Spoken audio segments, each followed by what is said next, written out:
how's it going? I've got another interesting thing for you today. This is a 1962 Fender Concert Amp. It's part of a series that has been known to be called the Brownface series, you know, kind of because of the panel here having a dark brown. Also, the whole amp has a kind of a lighter brown look to it.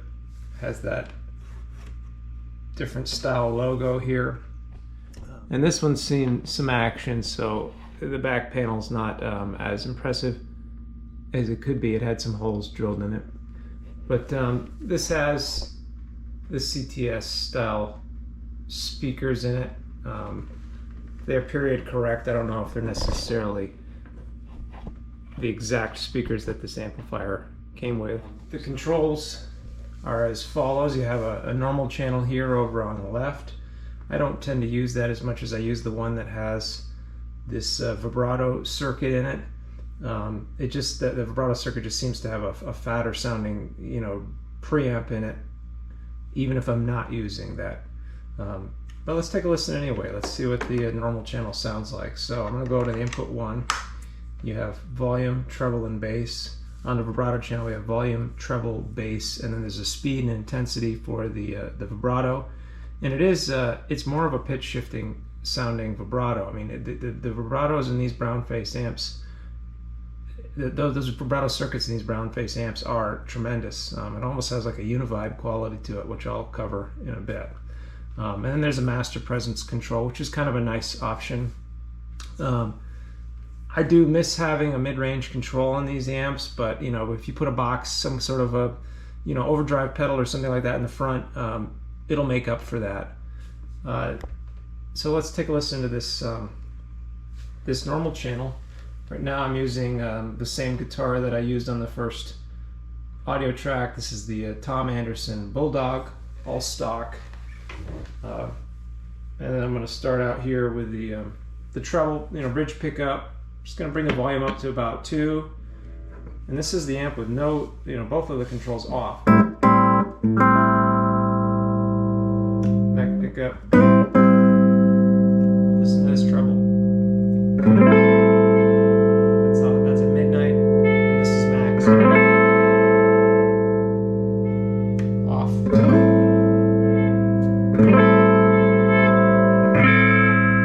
So it's a pretty, almost an active, you know, really active preamp. It has a lot of extra gain that it passes through too. I tend to like them, you know, between 4 and 5. And we bring in the bass. The bass has a very big. There's off. So you know, a lot of motion there. So here we go. This is kind of how I like them set. You can kind of see on the other channel, you know, 5 and 6. Let's try that same setting that I normally like and just see what it sounds like here. This is about 2.5, 3.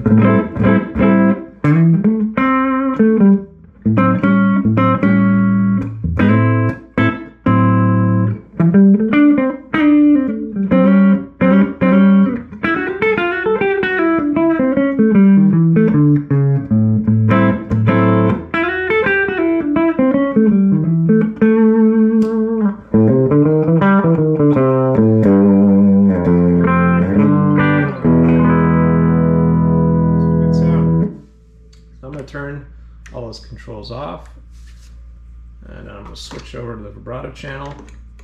This is just about the exact same setting, exact same volume and everything.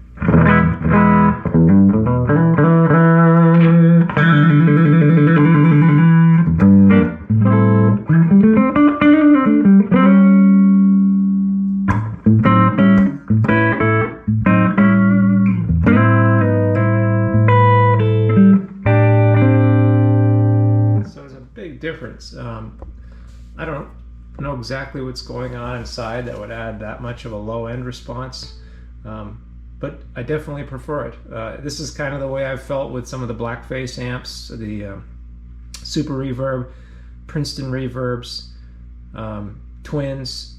It seems like the vibrato channel that usually has a reverb circuit too, it seems like those extra preamp tubes does something. It makes the channel come to life. So I'm a big fan of that. And oddly, when it comes to say something like a Tweed Fender amp, or Tweed style Fender amp, or an actual Tweed amp, I tend to go for the normal channel because I find the bright channel sounding, you know, frail. So let's get back to this. The other amazing thing is this vibrato circuit, and I don't have a foot switch to kind of operate it, but you can just kind of turn it on here. And personally, because I'm a big Univibe fan, I'd rather have the speed be way lower or way slower to start. Take a listen as soon as I bring it in. This is full intensity, but this gives you an idea of the speed.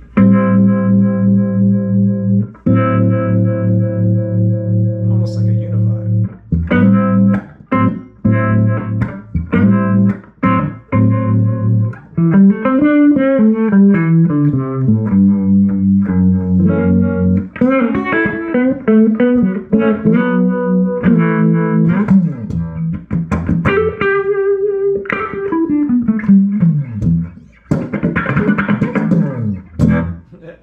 Sorry about that.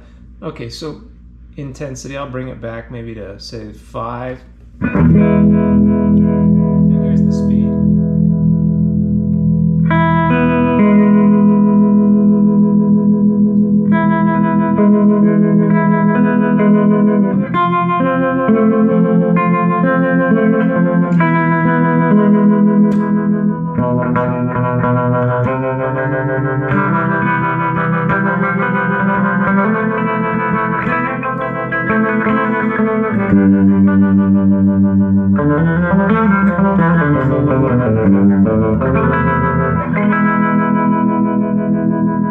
Slow it down a little more.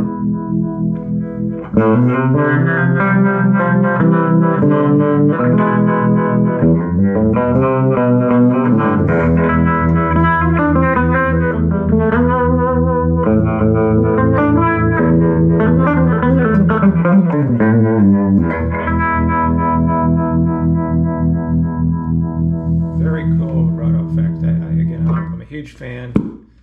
You can just turn it off all the way, and here's back to normal.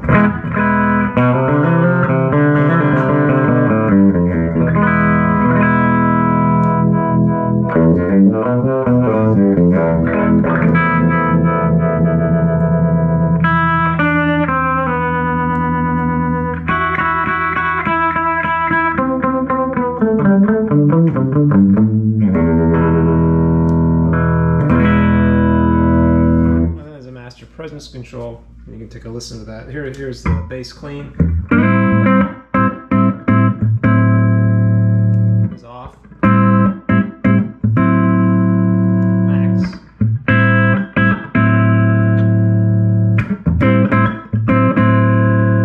I tend to like it not too in your face, but again, I don't use this amp live, so I would set it way different in a live scenario to make it bite through the mix. But let's just take one more listen to an overdrive pedal into this thing, just so you guys can kind of hear where I got those. What I'm using here is the Analog Man modded Maxon SD9 sonic distortion, and that's what I'm using for the audio clips with the backing tracks too. But here's an idea. This is the neck pickup, same, you know, volume, treble, and bass controls as just what I just did, but here's that sound.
So nice big, there's some high mids that pedal's adding into the the EQ curve.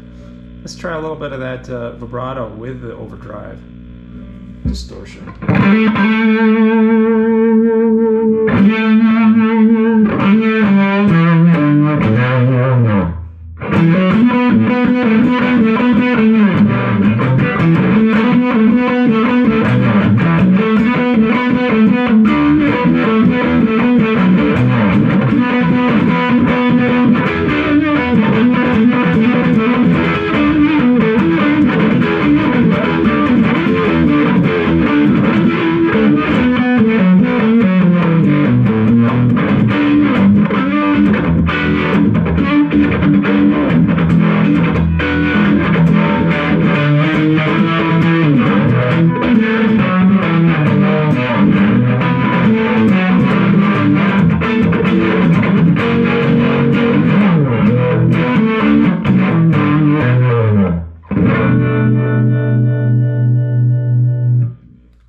So that's a brief kind of overview of how these amps are.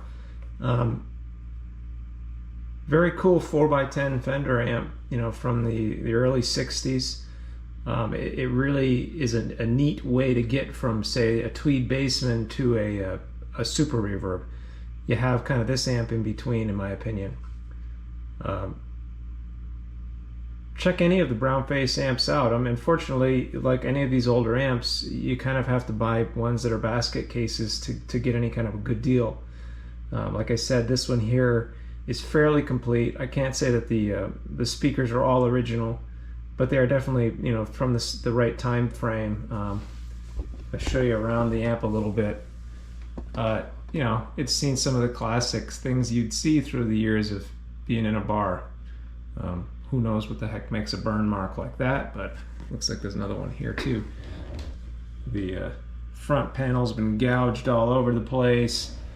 The actual grill cloth has a strange coloring going on to it, and I can't tell. Some of it I thought it was dust when I first got the amp.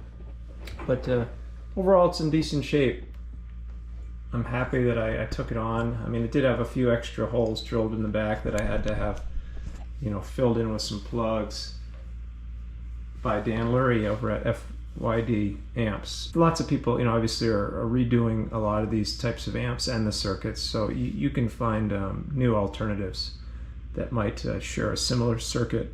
Definitely people are, you know, trying to get into the harmonic and, you know, optical sort of vibrato trem circuits that sound more like a Univibe.